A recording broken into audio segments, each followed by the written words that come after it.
princípio de uma ampulheta. E o que isso tem a ver com a nossa vida e nas pesquisas científicas, o que isso vai nos revelar de entendimento de quem nós somos. A ampulheta ela tem duas bases, ela é dividida em baixo e a parte de cima. A parte de baixo que tem areia e a parte de cima que teria espaço vago, que é o oxigênio. Quando você liga a ampulheta, o que estava embaixo foi para cima, o que estava em cima foi para baixo. Agora eu vou dar nome a isso. O que estava embaixo é o solo, a terra, os minerais, que é o meu próprio corpo, essa existência aqui. Então tudo que eu tenho aqui, um dia estava no pó da terra. E ele vai se locomover agora por cima da terra. E tudo que estava em cima veio para baixo. E o que estava em cima é a energia principal que o corpo utiliza para viver, que é o oxigênio, que é o que faz o cérebro funcionar. Que nas aulas anteriores eu falei dos 3 elementos de combustível que o corpo utiliza. Primeiro, o oxigênio, segundo, água, terceiro, comidas sólidas. Primeiro é 15 minutos sem você morre, segundo, 7 dias você morre sem tomar água, e terceiro, dependendo da sua matéria, da sua força, massa, né, de 30 até 40 dias ali. No máximo você vai falecer, vai acabar a energia do seu corpo. Então vamos lá. Quando a ampulheta ligou, aquilo que estava embaixo foi para cima e agora vai escorrer novamente, que é o tempo de vida, que é o prazo de funcionalidade. Então aquilo que estava embaixo foi para cima, a hora que ele completar aqui você morreu. Então ele entrou em colapso, o tempo de vida acabou. E essa variável de tempo de vida depende do que a gente faz durante a vida. Se você abre a expansão da sua vida para coisas inúteis, álcool, comidas, brigas, coisas inúteis, você fez o quê? Que a ampulheta, a parte que regula ali a velocidade, que está em cima vem para baixo, que está embaixo vem para cima. Por que está embaixo vem para cima? Porque 2 corpos não ocupam o mesmo espaço. Quando a areia está correndo para baixo, ela comprime o oxigênio que está embaixo, e esse oxigênio ele é mais leve por causa da lei da intensidade. Então aquilo que é mais pesado vai para baixo, aquilo que é mais leve sobe, pela nossa lei da intensidade. Então isso é um inspirar e aspirar. Quando nós nascemos, a gente fazemos a primeira coisa, entra o oxigênio. Quando a gente morremos, automaticamente a segunda coisa que a gente faz é antecipando a última que a gente vai fazer, que é soltar o fôlego de vida, e aí o fôlego de vida para de introjetar, entrar e sair do seu sistema imunológico total do corpo. E aí entra o óbito, quando isso acontece. Porém, o que estava em cima, antes do corpo ser ligado, que é o oxigênio, ele é a energia que faz o corpo funcionar, que é a energia principal, que é aquele primeiro combustível lá, que é o ar que a gente respira. Então, o combustível principal, ele é o verbo, ele é a consciência, olhando para o lado cristão, vamos entender desta forma. Nessa pesquisa científica a gente define com 8 áreas de estudo. E religião é um dos estudos, porque que eles explicam dessa maneira. Como a maioria de vocês são cristãos, no planeta a maioria das pessoas é cristão, eu gosto de utilizar isso para explicar as pesquisas científicas. Mas não correlaciona isso, tá bom? Vamos lá. O oxigênio, ele está embaixo. Então a consciência se apagou. E agora quem veio para cima é a ignorância, que é o corpo. E o corpo, ele tem o DNA e ele tem umas previamente indução que não são com a consciência, mas sim são de autossobrevivência. A autossobrevivência, ela trabalha em 4 elementos: comer, beber, dormir e se procriar. Só. Até uma ameba tem isso. Só que nosso DNA, comparado com os outros DNA, se formássemos uma pirâmide, nosso DNA é o ponto mais alto desta pirâmide. Esse ponto mais alto é o mais complexo que nós conhecemos até o presente momento no universo. Então, todo o DNA que vem na escala de baixo é complemento do que está na escala de cima. Por isso que você come diversas coisas para complementar o DNA principal que gera, no nosso cérebro a córtex frontal, que é uma parte que está bem aqui no nossa frontal, que ele tem a capacidade de raciocínio lógico de certo e errado, do que é bom, do que é ruim. Porque eu faço, porque eu deixo de fazer, porque eu vou melhorar uma coisa que eu necessito de melhorar. Então, um animal, ele não tem capacidade, um cachorro não tem capacidade de prever a finitude dele, porque ele vai morrer. Nós já nascemos e tendo a capacidade de raciocínio. Esse raciocínio é o tempo. Eu consigo viajar nessas três plataformas de ação, reação e consequência.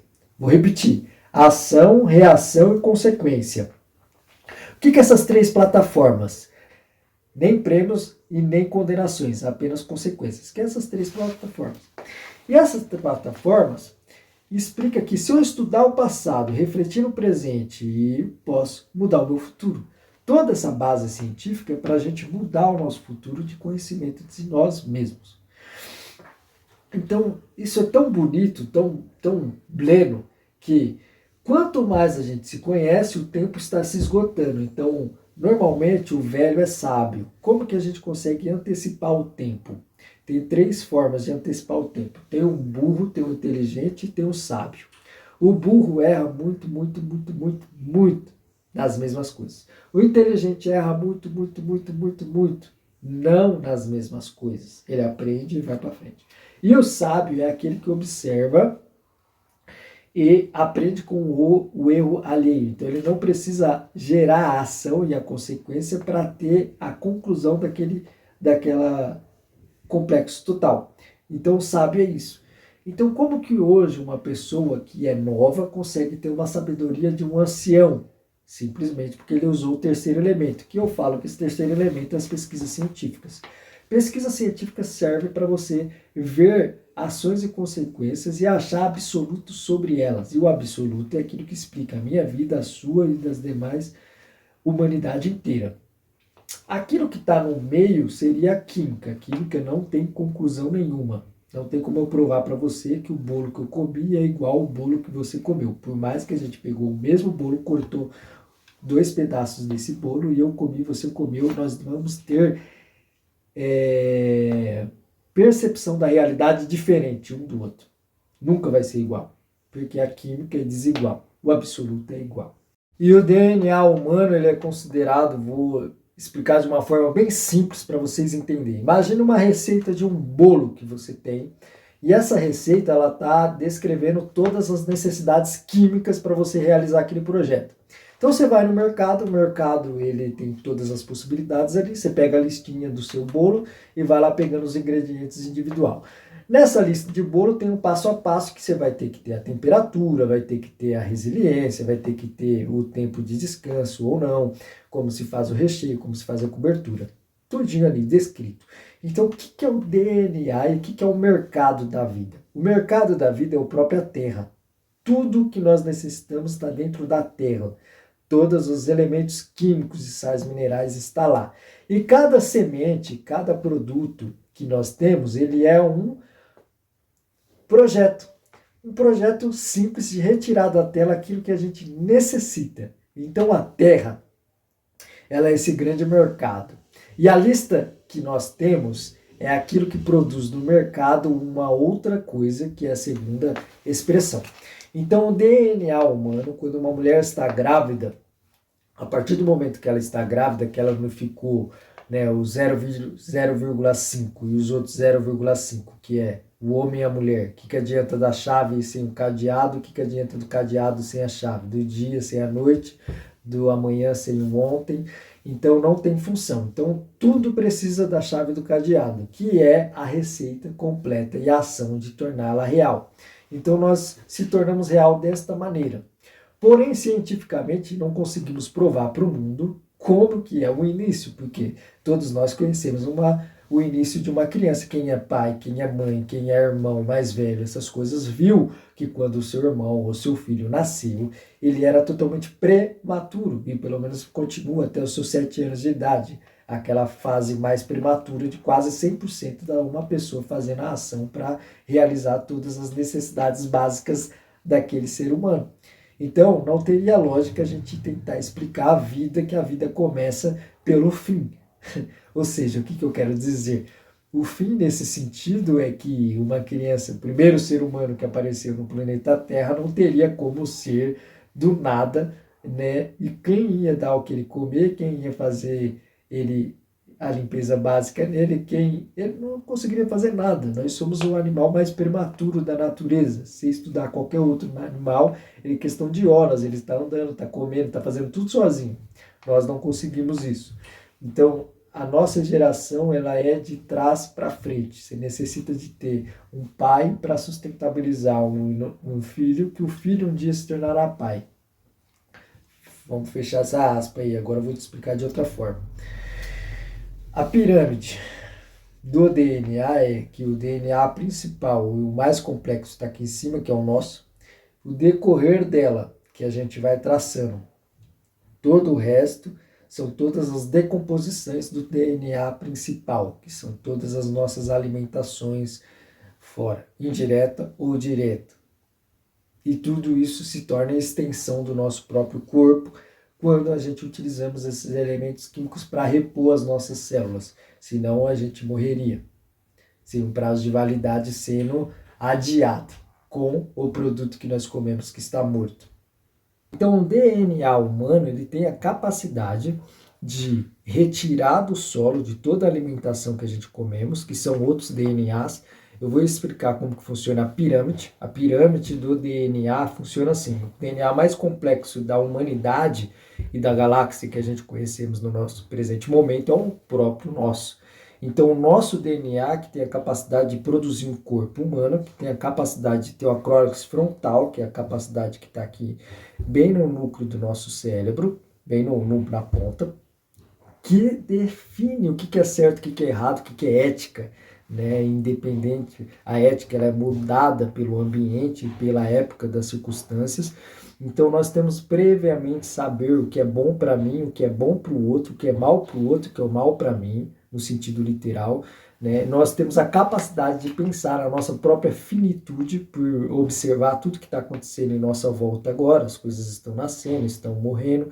Né? Uma planta, um objeto, o seu animalzinho de estimação. Então nós temos a prevalência disso, né? Muitas das vezes o cachorro ele não vai pensar desta maneira, um animal irracional não vai pensar. Então toda a pirâmide do DNA funciona desta forma. O DNA mais complexo, a receita mais complexa que a gente achou nesse universo, justamente é o nosso. E o decorrer do restante dos DNAs compõe o nosso, que é o mais complexo. Por isso que nós alimentamos de tudo. E a gente também temos preferências de alimentar só vegetal, só orgânico, só animal e por aí vai. Nós temos várias etnias de alimentações de como a gente fazemos a nossa dieta independente, né? E toda cultura envolve isso, cada país tem isso. Porém, tudo isso funciona com que essa receita, que é o DNA, reproduz a capacidade de pensar. E o que é pensar? Pensar gera atos e consequências de ferramentas que facilitam. Então, quando a gente consegue entender todas as leis da natureza e as leis que regem o nosso próprio corpo e as nossas próprias emoções, a gente tem a chave do entendimento de quem nós somos. Então, todo o meu trabalho é influenciado nisso. Quem nós somos, como a realidade se torna presente no mundo atual, no mundo anterior, no mundo futuro. Esta realidade é aquilo que é formado, muitas das vezes, de dentro para fora pelos nossos 5 sentidos e de fora para dentro é formado pelas leis da natureza. Então, das leis da natureza, tudo que está fora para dentro, eu não altero, que eu estava explicando na aula 6 agora. Então, de fora para dentro eu não altero, de dentro para fora eu altero tudo. Como que funciona isso? O Albert Einstein, ele tentava explicar a teoria da relatividade e queria fazer com que a teoria da relatividade se colocasse com a teoria da física quântica. Então, o mundo subatômico ele é alterado pelas nossas emoções, pelas nossas vontades, o que nós queremos fazer. Exemplo, isso aqui é um mundo subatômico, meu braço, eu mexo ele, eu altero ele pelos meus pensamentos. Então, tudo aquilo que é atômico, eu consigo transformar uma árvore em uma cadeira, entendeu? Eu consigo transformar vários minérios e fazer uma casa, fazer blocos, fazer tudo o que eu quiser. Tanto para o bem, tanto para o mal. Claro que todo objeto ele é neutro. Nenhum objeto ele é bom ou mal. Depende da ação que a pessoa está fazendo com aquele objeto, que é os pensamentos. E aí o Albert Einstein explica, né, que a energia se torna matéria e matéria se torna energia. Bum! Entende? Antes de eu nascer, eu era uma energia que, pela receita do DNA, me transformei nisso daqui, independente de mim mesmo que está fora. Então aí eu altero o mundo de dentro para fora, mas de fora para dentro eu não consigo alterar. É lindo demais isso. Essa compreensão faz com que a nossa mente expanda e entenda melhor quem nós somos.